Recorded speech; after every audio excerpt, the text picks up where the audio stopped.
Seigneur Jésus,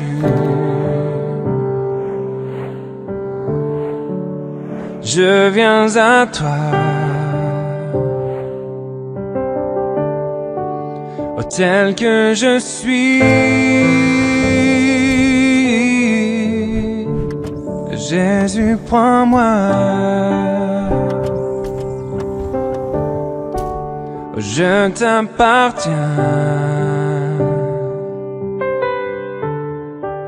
Oh, dès aujourd'hui.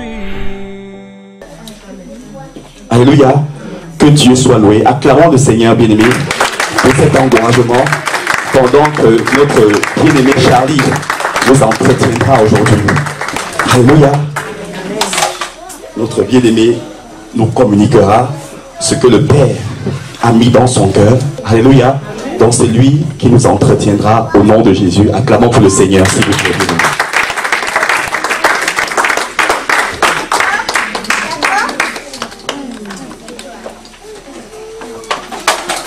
Alléluia. Ça fait encore bonjour à tout le monde, ceux à qui j'ai pas dit bonjour. Ça fait toujours énormément plaisir de voir tout le monde. C'est rare que nous nous retrouvons tous ensemble. De temps en temps, il y a des absents. C'est toujours plaisir des visages qu'on voit de temps en temps. Et ça me fait vraiment plaisir de vous voir tous ici réunis. Amen. Ça veut dire que notre Père est au contrôle. Amen. Ça veut dire que c'est une grâce déjà qui nous donne que nous soyons tous réunis comme ça. Parce que c'est ensemble on arrive à faire des bonnes choses. Alors pour aller dans la continuité du frère, ce qu'il disait tout à l'heure, c'est tout à fait vrai. Surtout dans ces temps de fin, nous devons réellement veiller. Parce que nous sommes dans des assemblées comme celle-ci. Bonjour mon frère, bonjour ma soeur. On se parle, on est sûr que nous sommes ensemble, mais on n'est pas toujours forcément frères. Quelqu'un peut vous faire la bise alors qu'il pense totalement le contraire. Il vous poignarde dans le dos. Il vous fait mal.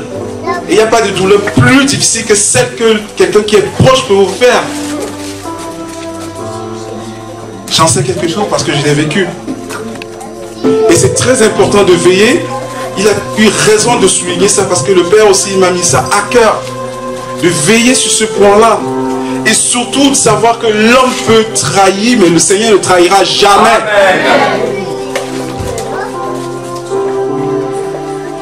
Et dans ces fins de temps, il est très important de recommencer à faire totalement confiance au Père. Je ne sais pas pourquoi, il revient tout le temps sur ce message. Message de la fin des temps.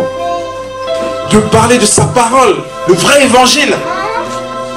Pas d'aller dans les endroits où on va vous caresser dans le sens du poil. Vous dire que tout va bien. Chanter, danser, donner de l'argent, vous serez bien, vous serez béni. Et vous repartez, vous n'avez rien appris, vous n'êtes pas édifié du tout. Non. Le Père commence à alerter là-dessus. Et ça, c'est parce que nous sommes déjà dans la fin des temps. C'est vrai que suivre le Père, ça peut être très très compliqué.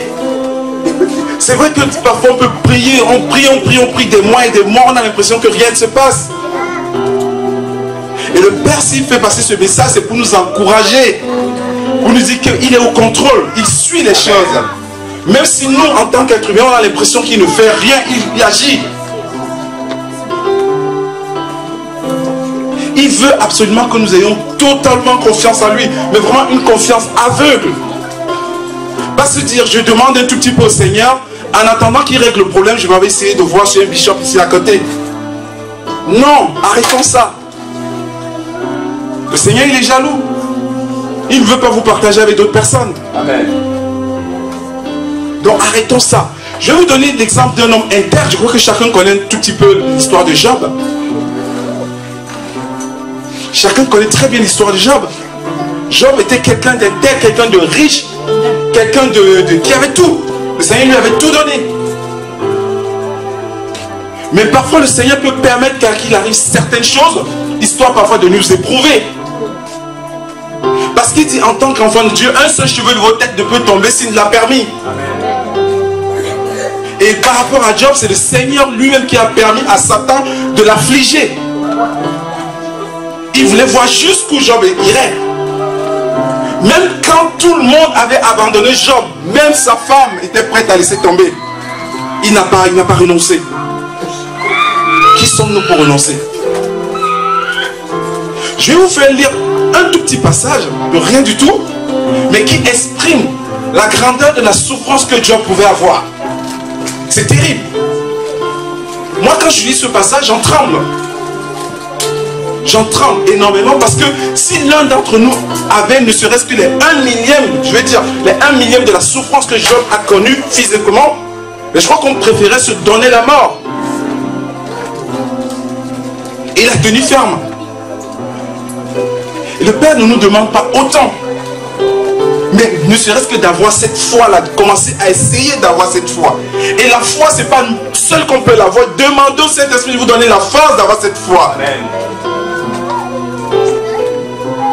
Vous pouvez ouvrir le livre de Job au chapitre 7, s'il vous plaît. On va juste lire le verset 5 et le verset 6, s'il vous plaît.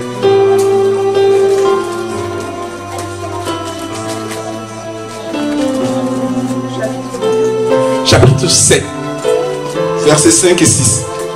Job, chapitre 7, versets 5 et 6. Si quelqu'un veut bien faire la lecture, ça me ferait, ce serait bien.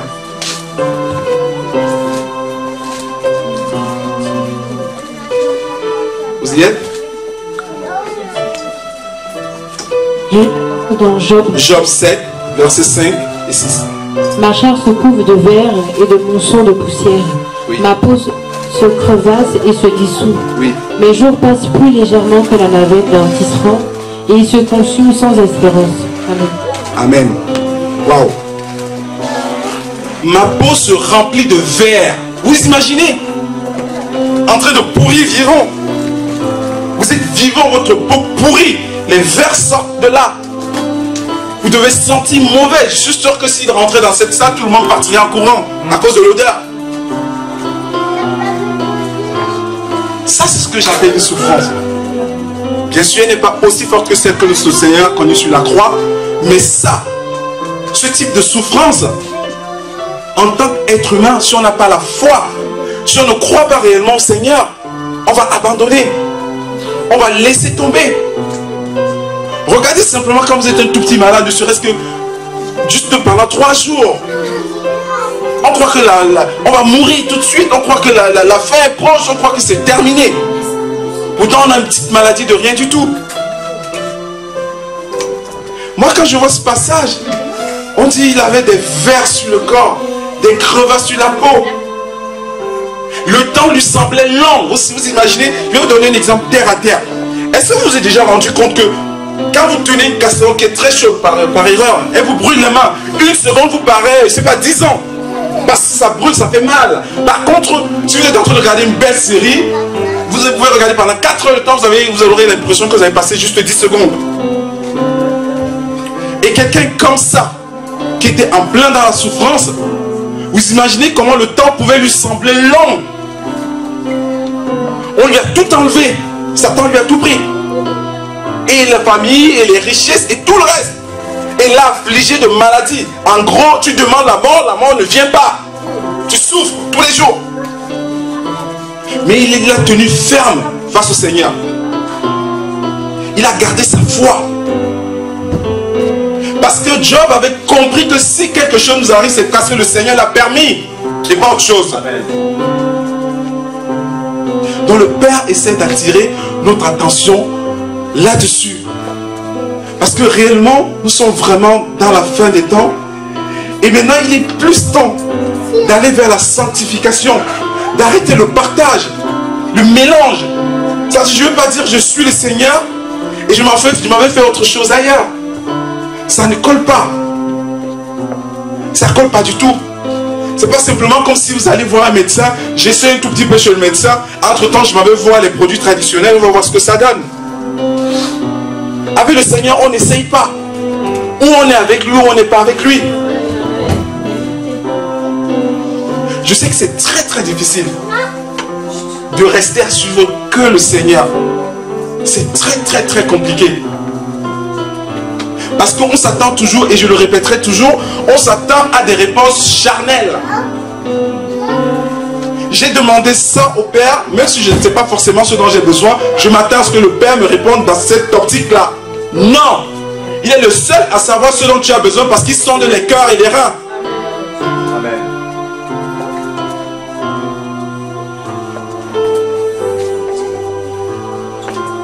Vous savez, du peu de temps, de la petite expérience que j'ai dans le Seigneur, m'a enseigné beaucoup de choses, surtout sur ce point-là. Et notamment que le Père, quand il nous voit comme ça, il en souffre. Parce qu'on croit contrôler nos vies, au contraire, nous sommes tous perdus. Parce que si nous n'étions pas perdus, on n'irait pas essayer à gauche et aller voir à droite. Quelqu'un qui n'est pas perdu connaît réellement son chemin. Il sait que je vais ici, je vais arriver à tel endroit, c'est sûr. Il ne va pas commencer à dire, je vais essayer de prendre à gauche ou peut-être à droite. Peut-être en passant vers la droite, je vais mieux retrouver mon chemin. Non. Et cette assurance, vous ne pouvez pas l'avoir par vous-même. C'est le Père qui peut vous apporter cette assurance. Amen. Demandez-lui. Recommencez à ouvrir la bouche et parler au Père. Le Père, s'il en parle, c'est parce qu'il se rend compte qu'ici, c'est une assemblée où les gens le cherchent, mais certains le cherchent ici. Et l'intimité avec le Père, alors elle est où?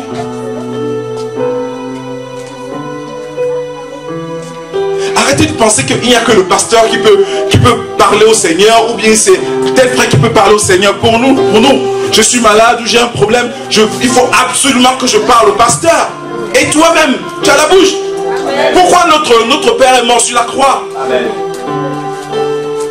Ça, c'était dans l'ancien temps. On avait besoin des sacrificateurs pour exprimer nos besoins au Père. Et c'est marqué dans notre Bible que le Seigneur, une fois qu'il a donné, qu'il a rendu l'esprit, le voile a été déchiré. Et maintenant, il n'y a plus de protocole. Il n'y a plus d'intermédiaire entre nous et le Père. Amen. Pourquoi on n'ouvre plus la bouche? Beaucoup pensent que c'est le pasteur qui règle les problèmes. Le pasteur, il n'est pas Dieu. Il n'est pas Dieu. Oh pasteur, je vais voyager aujourd'hui, il faut que tu pries pour moi. Pourquoi tu ne pries pas toi-même pour toi? Il a une agence de voyage peut-être? Seigneur, pasteur, j'ai vu ma soeur là, elle est bien, je veux me marier, qu'est-ce que tu en penses? Mais il n'est pas un médium. Amen. Demande au Père, parle-lui. Papa, parle-moi de cette fille, c'est quoi l'état spirituel de cette fille? Est-ce que ce serait une bonne femme pour moi? Je vous garantis qu'il va vous répondre. Amen. Arrêtons de chercher absolument des moyens détournés alors qu'on a notre Dieu qui vit en nous. Il est là. Il vous montre sa présence tous les jours. Regardez. Il suffit qu'on le loue un tout petit peu et il descend. Et je vous garantis qu'il était là. Il est là. Il est toujours là. Amen. Il est parmi nous. Vous savez, je le sens dans mon être comme ça tombe dans mes tripes. Vous me voyez souvent là, je suis un peu comme un fou. C'est parce que vraiment je ne peux pas contrôler la présence du Père. J'ai une sensibilité qui fait en sorte que je ne peux pas contrôler. Je suis obligé d'agir comme ça, comme un fou, comme quelqu'un qui est malade mental. Et si vous me traitez de fou, je vais dire Alléluia, parce que je suis fou de Dieu. Amen.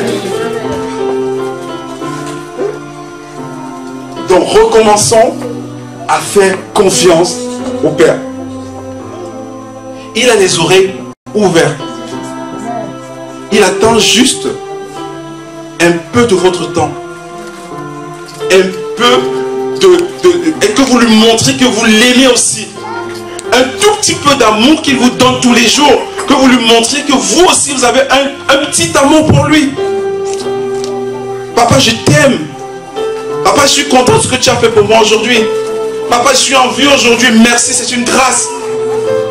Papa, j'ai pu aller travailler, merci pour ce travail qui me donne à manger. Vous savez, nous les humains, nous sommes comme ça. Tout va bien, quelqu'un fait du bien tous les jours, tous les jours, tous les jours, tous les jours. Mais le jour où il décolle un tout petit peu, où il faillit un tout petit peu, tout ce qu'il a fait de bien est effacé, on voit que le mal. Et c'est la même chose que nous reproduisons avec notre Dieu. C'est-à-dire, dès qu'on a une petite souffrance, on a reçu une facture, on n'a pas d'argent sur le compte bancaire, on oublie tout le bien que le Père fait pour nous. On oublie qu'on s'est levé ce matin, on oublie qu'on n'est pas malade, on oublie qu'on a la vie, on oublie qu'on a un travail, qu'on a un toit. Oh mes frères et sœurs, réveillez-vous.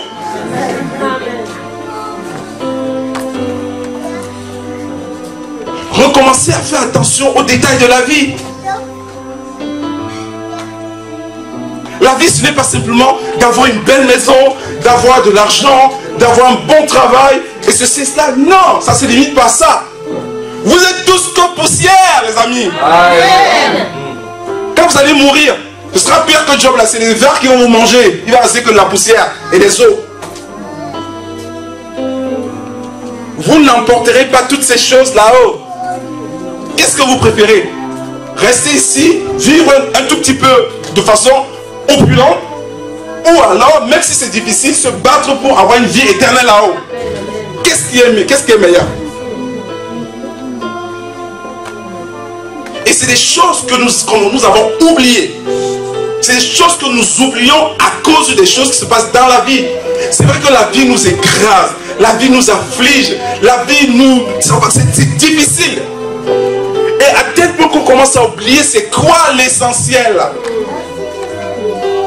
On commence à penser que l'essentiel c'est d'éblouir le voisin, c'est d'éblouir le collègue, c'est d'éblouir le frère ou la soeur. Parce qu'aujourd'hui j'ai porté du Armani, aujourd'hui je roule dans telle voiture, aujourd'hui je me suis construit un château. Non, c'est vain. Amen, amen. Tu es femme, tu es homme, tu es marié, ok. Vous avez acheté une grosse maison, tu as un gros compte fourni, tu meurs, et bien il y a un petit jeune qui va venir manger ça avec ta femme. Excusez-moi, c'est cru, mais malheureusement c'est la réalité. Donc arrêtons de rester sur des détails comme ça, c'est futile. Comme pour moi aussi, il y a une époque, j'étais vraiment attaché à ces choses-là. Être sûr que je suis bien habillé, que je monte, je roule dans une belle voiture, que je vis bien. Tout ça parce qu'on veut plaire aux hommes. On oublie que les hommes trahissent, le Père ne trahit pas. Amen. Amen. La personne qui sera la plus proche de vous, l'ami, le collègue, à qui vous allez montrer qu'aujourd'hui j'ai ici, aujourd'hui j'ai ça, je roule en telle voiture, il va sourire avec vous. Mais derrière, il va vous faire des pics. Pourquoi à lui et pas à moi? Et c'est comme ça que la sorcellerie commence. On croit souvent que la sorcellerie, c'est voilà, des incantations ou quoi que ce soit. Non! Quand on commence déjà à jalouser les choses des autres, c'est déjà de la sorcellerie. Amen. Amen. Amen. Et c'est là que nous, êtres humains, on essaye de faire, c'est-à-dire d'éblouir les gens. On veut montrer qu'on a ci ou ça. Je suis sûr que le Père, quand il est là-haut, il nous regarde comme ça, il rigole. Je suis sûr qu'il en rigole. Et en même temps, ça lui fait de la peine. Parce qu'on a oublié l'essentiel. On a réellement oublié l'essentiel de la vie. Nous sommes des objets de Dieu. Excusez-moi, moi je me considère comme un esclave de Dieu. Amen. Vous savez, vous construisez quelque chose, c'est pour un but précis.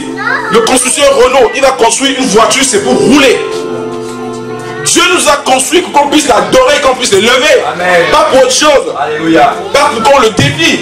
Qu'on dise que ce que Dieu est mauvais ou mal. Non, on n'est pas là pour le juger. C'est lui qui doit nous juger. Amen. Devant ses yeux, nous sommes rien du tout. Alléluia. En même temps, nous sommes des petits dieux à ses yeux. Alléluia.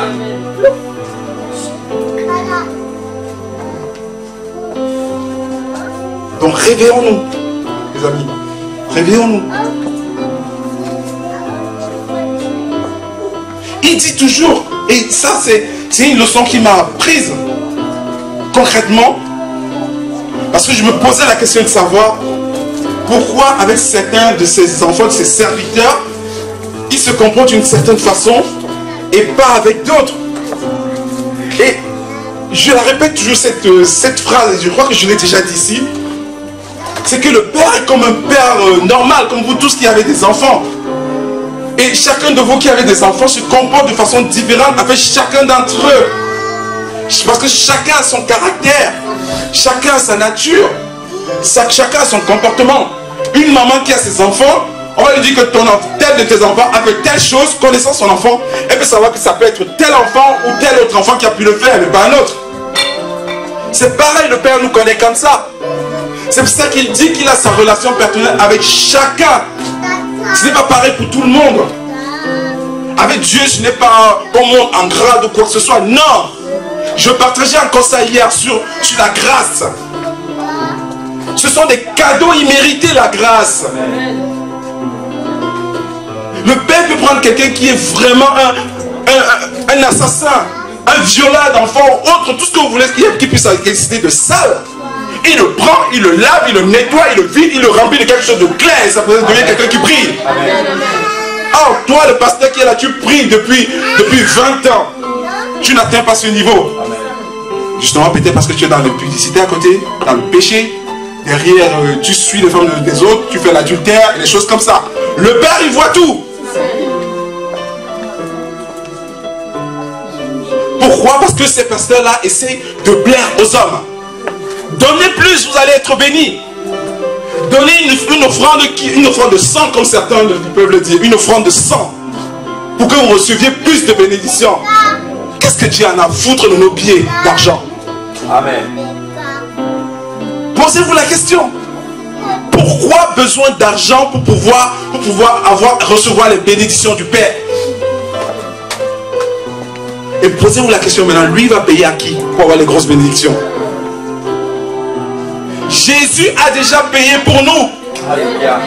Il n'y a plus rien à payer pour obtenir du Seigneur. Demandez-lui simplement. Et comme le Père il dit, c'est pas parce que quelqu'un a été voleur, qu'il a été assassin ou violent, il peut se repentir et le Père le remplit. Comment ça se passe? Quand on vit, on est rempli de quelque chose, d'accord? Comme par exemple les frères catholiques ou autres. On a des enseignements, on est rempli de quelque chose. Imaginez, vous avez un verre plein d'eau boueuse et vous avez soif. Quelqu'un va vous donner de l'eau claire. Qu'est-ce qu'il faut faire? Est-ce que c'est de rajouter l'eau claire dans l'eau boueuse? Qu'est-ce que le Père il fait? Il verse l'eau boueuse et il vous met de l'eau claire. Amen. Et là, vous êtes rempli, vous êtes édifié. Et maintenant, vous devenez une nouvelle personne en Jésus-Christ. Et à partir de là, vous qui avez totalement donné votre vie et qui avez été rempli par le Seigneur, et bien le bishop qui est à côté, qui lui est dans le Seigneur depuis longtemps, qui est toujours dans le péché, et bien il ne comprend pas. Il ne comprend pas ce qui se passe. Ce n'est pas une question de temps. Ce n'est pas une question d'âge. Ce n'est pas une question de couleur ou bien de sexe. Non. Amen. Le Père fait ses choix comme il le veut, amen, comme il le veut, quand il le veut, et on est là pour le servir et pas autre chose. Amen. Comme le disait le frère hier, chacun de nous dans l'assemblée a son importance. Amen. Je reprends le même exemple pour ceux qui n'étaient pas là hier, que voilà, sur votre corps, chaque élément du corps a son importance. Même le tout petit orteil. Je vous dis aujourd'hui, ça vous semble inutile parce que vous le regardez même pas, mais si on vous l'enlève, vous commencez à boiter. Amen. Ça montre que ça a son importance.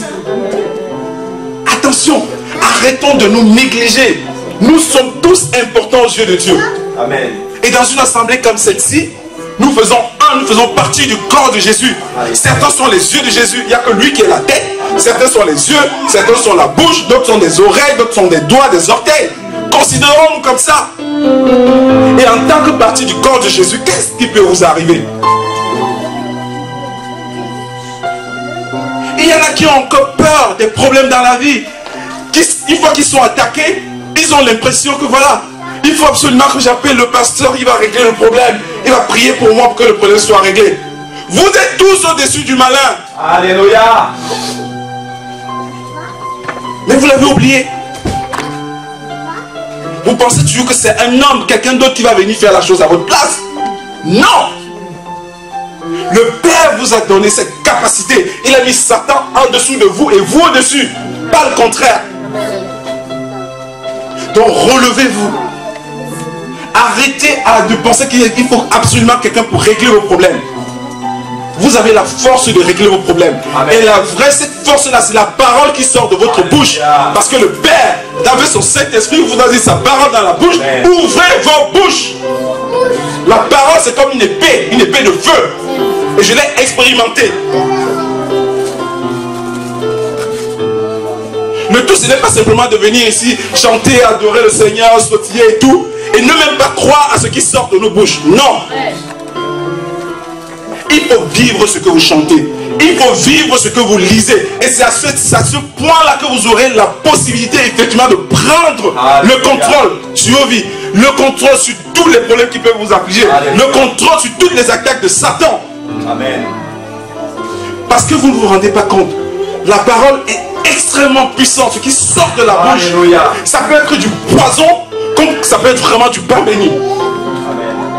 Vous êtes-vous déjà rendu compte que ça peut arriver quand on vous dise une parole tellement méchante que vous avez envie de vous suicider, vous voulez même qu'on vous tire dessus, tellement vous souffrez à cause de la parole. C'est vous dire. Parce que la parole est vivante, encore plus celle de Dieu elle-même. Servez-vous-en. Le Père vous a équipé de toutes sortes d'armes pour vous battre par vous-même. Vous n'avez pas besoin d'un pasteur qui va venir prier pour vous. Vous n'avez besoin de personne d'autre. Tout ce que le Père vous demande en échange, c'est de le suivre réellement, de vous sanctifier. Les jeunes filles, je vais être cru. Pas d'homme qui vous touche avant le mariage. Le Père n'aime pas ça. C'est vrai. C'est dur. Malheureusement, la vie d'aujourd'hui nous bombarde tellement de mauvaises choses qu'on a envie d'expérimenter ces expériences du monde. Non. Restez tel quel. Restez dans la sanctification, surtout dans ces derniers temps. Ce n'est plus l'heure de s'amuser. Avant, vous pouviez vous amuser et dire, bon, je vais me repentir et puis ça s'arrête là. À l'heure d'aujourd'hui, le Père est tellement proche qu'à tout instant, tout le monde peut disparaître. En un instant. Et là, je vois un peu les visages de certaines personnes. Ceux qui avaient décidé de ne pas réellement suivre la voie du Seigneur. Avec des copines qui causaient tous les jours à 23 h. Quand le Seigneur arrive, pouf, il a disparu. La personne a disparu. Tu prends le téléphone, tu appelles ta copine. Ah, Hélène, pim, pim, pim, pim, pim, il n'y a plus personne. Bon, je vais appeler mon pasteur Bishop là. Peut-être que lui, il pourra me dire ce qui se passe. J'appelle le Bishop. Pim, pim. Ah, ouais, oui, ma soeur, tu es là. Ah, pasteur, tu n'as pas été aussi enlevé. Tu es encore là. Attention. Il est vraiment temps de se réveiller et de reprendre les choses en main. Il n'y a rien de bon là dehors. Il n'y a que de la séduction de Satan dehors. À l'heure d'aujourd'hui, tout ce qui sort du cadre de Dieu, pour moi, c'est de la séduction de Satan. Et en ces derniers temps, il met vraiment le paquet. Même quand on résiste, on dit on va essayer, on va se battre. Non, il met le paquet. Tu te dis, je vais arrêter de fumer aujourd'hui. Parce que j'ai déjà trop fumé. Déjà, en tant que chrétien, fumer, c'est très mauvais. Parce que nos corps sont le temple du Seigneur. Et on lit dans la Bible qu'il ne faut pas tuer. En fumant, on sait qu'on va mourir. Et c'est marqué sur le paquet de cigarettes, fumer tue. Mais on le fait quand même. Et Satan, qu'est-ce qu'il fait? Quand il voit ça, une petite envie qui arrive, toi qui ne te sanctifies pas, toi qui n'es pas sûr que le Seigneur est vraiment avec toi, et bien cette petite envie la fait grandir comme une maison. Et tout de suite, tu ne peux pas t'empêcher. Tu as tout de suite envie d'y aller. Et ça devient de l'addiction. Je ne peux pas m'arrêter. J'ai essayé. C'est trop dur. Je ne peux pas. Il me faut absolument ma cigarette. Alors que tu n'as pas besoin de ça. Et petit à petit, tu tues le temple du Saint-Esprit qui est toi. Tu le détruis. À chaque fois même les païens le disent, un esprit saint dans un corps saint. Oui, mais ils le disent juste du bout des lèvres, ils ne comprennent même pas réellement le sens de cette expression. Laissez le Saint-Esprit à l'aise dans vos corps. Il n'y a pas si longtemps de ça, j'expliquais ici que, comme je l'explique aux jeunes, que notre corps c'est la maison du Saint-Esprit. Plus on fait les choses qui vont dans son sens, plus on lui donne le loisir d'agir.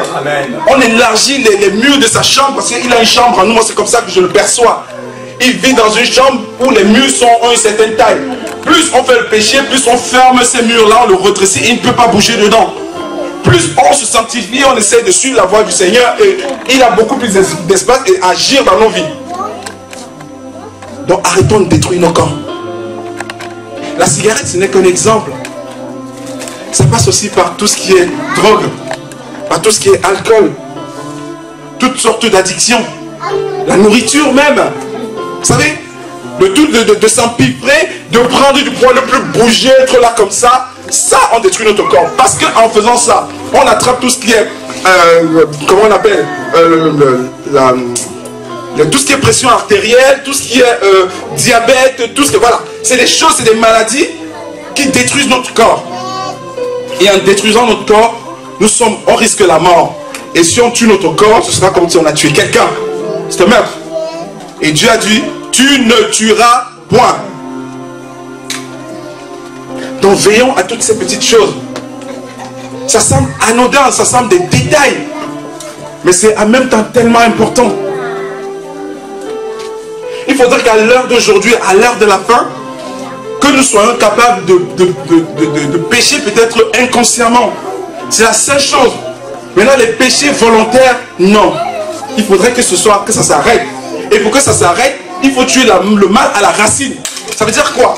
Ça veut dire que nous savons bien que pour pécher involontairement, généralement, ça passe par la pensée.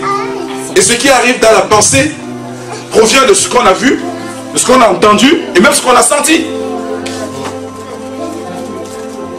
Donc maintenant, commencez à sélectionner, je ne vais pas rentrer dans les détails, nous sommes avec des enfants ici. Commencez à sélectionner ce que vous regardez, ce que vous écoutez et même ce que vous sentez. Très important. Parce que vos sens induisent des pensées qui peuvent être nocives pour vous. Et vous vous retrouvez en train de pécher involontairement. Et ça ralentit votre marche vers le Seigneur. Il est temps de se lever. Il est vraiment temps. Je ne vous dis pas que c'est une marche facile. Non. Elle est même très difficile. Et je sais de quoi je parle. Parce que je sais d'où je viens. Je sais d'où le Seigneur m'a tiré pour me ramener là où je suis ici aujourd'hui. Je sais tout ce que j'ai vécu. Et je sais que ce n'est pas une marche facile. À une époque, on me disait d'ouvrir ce livre pour lire quelque chose. Non, je ne pouvais pas. Ça ne pouvait pas, ça m'ennuyait, ça me gênait, c'était vraiment, c'est lourd. Ça allait à gauche, à droite, ça montait, ça descendait, on ne comprenait rien dedans. Aujourd'hui, je prends plaisir à lire ça. Et tous les jours, je ne vous demande pas de faire forcément pareil, hein. Mais vous devez quand même méditer la parole. Je sais qu'on n'a pas le temps. On a entre le travail, certains des enfants et d'autres occupations, on n'a parfois pas le temps. La dernière fois, je proposais ici qu'on prenne ne serait-ce que 5 minutes par jour de notre temps à consacrer au Père. Et 5 minutes, plus 5 minutes, plus 5 minutes, plus 5 minutes, ça fait beaucoup. Et le Père, il appréciera. Et vous allez voir même que aujourd'hui vous allez faire 5 minutes, demain vous allez faire 5 minutes, après demain vous aurez envie de faire 15 minutes, et après 30, et après 1 heure. Et vous allez commencer de petit à petit à vous sentir à l'aise dans la présence du Seigneur. Vous aurez envie d'être dans sa présence. Je dis ça parce que c'est l'expérience que je vis tous les jours. Je ne peux pas passer une journée sans être dans la présence du Seigneur, c'est pas possible. Parce que c'est un instant, c'est mon moment favori. C'est comme si je suis dans un endroit seul avec le Père. Imaginez-vous un seul instant, vous êtes sur les genoux du Père, vous avez votre tête posée sur sa poitrine, vous écoutez les battements de son corps, il vous caresse la tête et vous ressentez tout son amour. Vous n'avez pas envie de repartir de là. C'est comme quelqu'un qui a fumé un joint, il plane. C'est bien, c'est beau, ça rigole, on est dans un état jusqu'au moment où on fait la descente. Et on revient à la réalité. C'est la même chose. Un peu, pas totalement. Mais la vérité, c'est que quand on est dans la présence du Père, on n'a pas envie d'en repartir. Amen.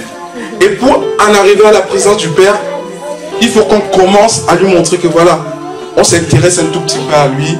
On lui donne 5 minutes de notre temps. Quand il nous donne la vie, mais lui donner 5 minutes de notre temps, ça semble énorme. On lui donne 5 minutes aujourd'hui, 5 minutes demain, 15 minutes après-demain, ainsi de suite, ainsi de suite. Et au final, on finit par prendre plaisir à être à ses côtés.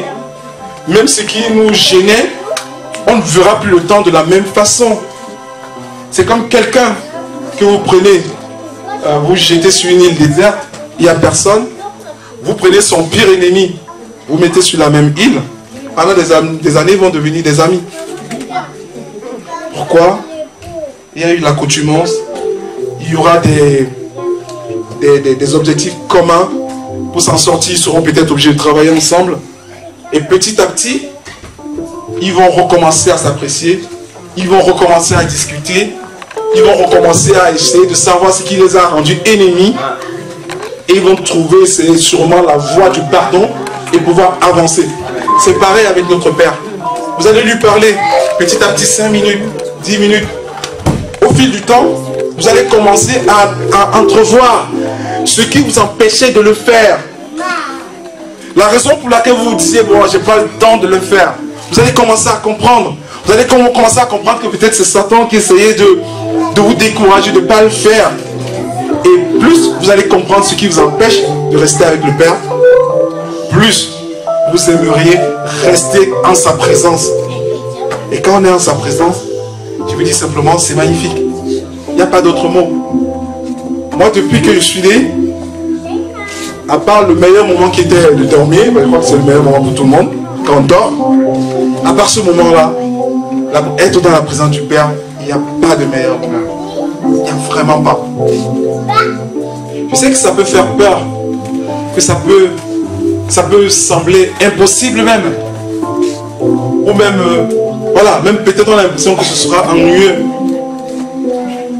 Mais une fois qu'on a réussi à le faire, et qu'on a réessayé, on a recommencé, on va commencer à prendre goût. C'est comme quelqu'un qui apprend un métier. On va apprendre la menuiserie. On va dire, tu dois prendre la scie, tu dois couper comme ça. Aujourd'hui, il va se couper le doigt. C'est dur. Il va se soigner. Il a la volonté d'avoir un métier. Il va recommencer. Il va essayer jusqu'à ce qu'il réussisse. Donc ne nous laissons plus décourager parce qu'on a l'impression qu'on n'a pas de réponse. Et arrêtons d'attendre des réponses spécifiques. Je le précise, je le martèle. Dieu répond à sa façon, comme il le veut et quand il veut. Et je le dirai plusieurs fois. Dieu fait ce qu'il veut. Vous lui appartenez. Il ne vous appartient pas. Il peut décider que vous mourrez aujourd'hui, vous mourrez. Il peut décider que vous devenez aveugle, vous devenez aveugle. Il peut décider que vous ne valez plus rien, vous ne valez plus rien. Si vous êtes à lui, imaginez vous travaillez votre argent, vous avez votre salaire et quelqu'un vient vous dire ce que vous devez faire de votre salaire. Ça, personne ne peut l'accepter. Et bien c'est pareil. Vous appartenez tous à Dieu. Donc arrêtez de vouloir lui dicter ce qu'il doit faire dans votre vie et ce qu'il ne doit pas faire.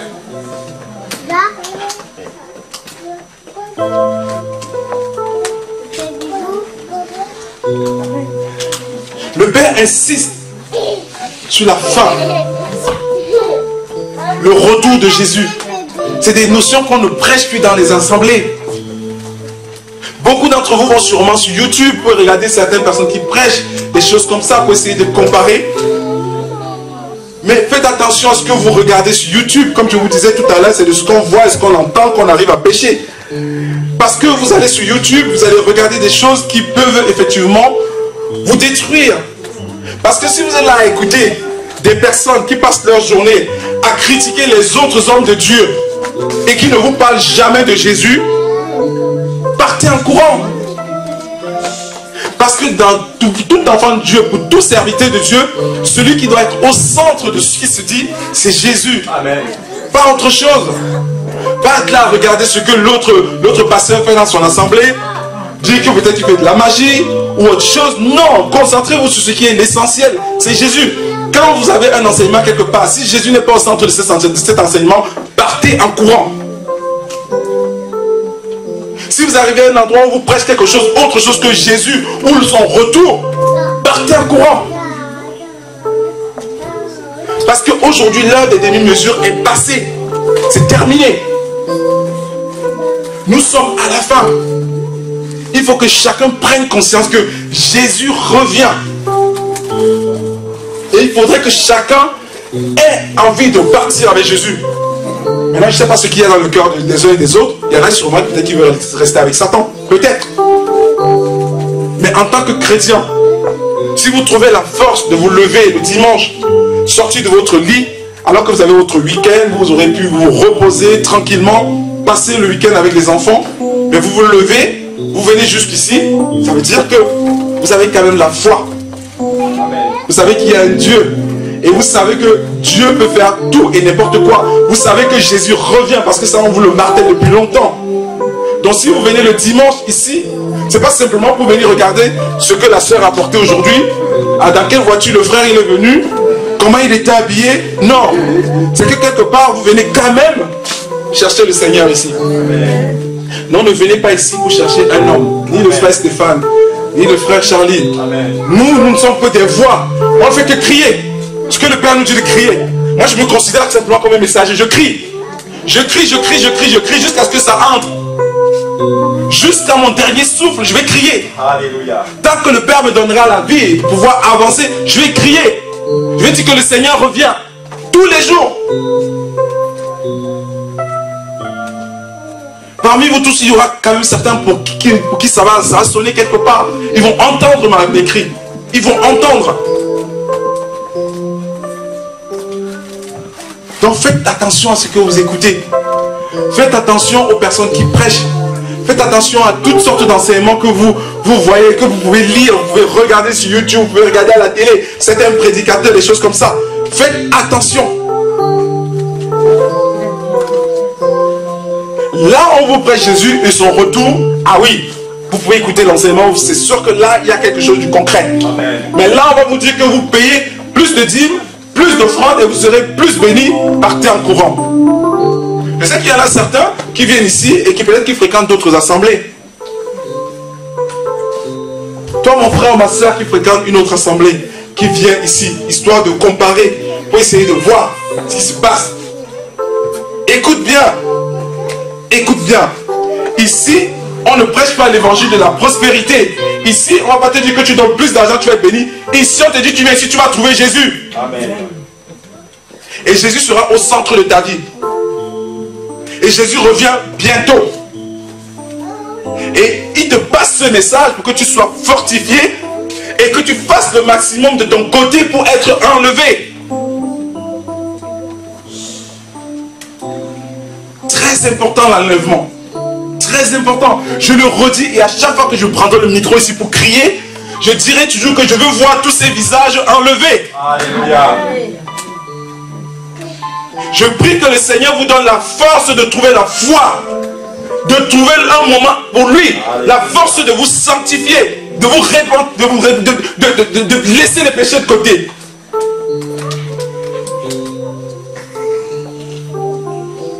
Le péché nous freine, ça nous freine beaucoup. Le Père Jésus veut trouver une église, une épouse en blanc, blanc pur, propre.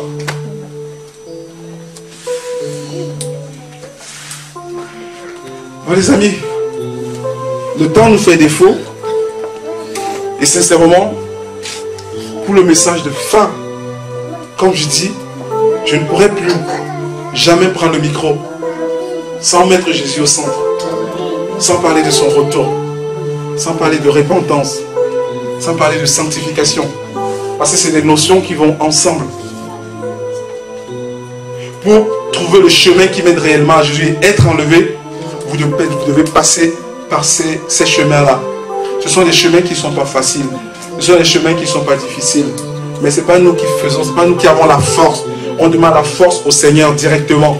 Demandez-lui dans vos prières de vous donner cette force d'avoir plus de foi, de vous lancer plus dans la sanctification, de supporter les difficultés de sanctification.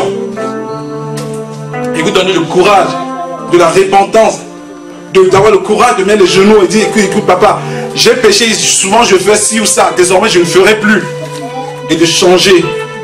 Parce que le tout, ce n'est pas de dire, papa, j'ai péché sur ci ou ça, pardonne-moi, et 2 jours après refaire la même chose. Ce n'est pas de la repentance. Donc je m'arrêterai là. Retenez ceci.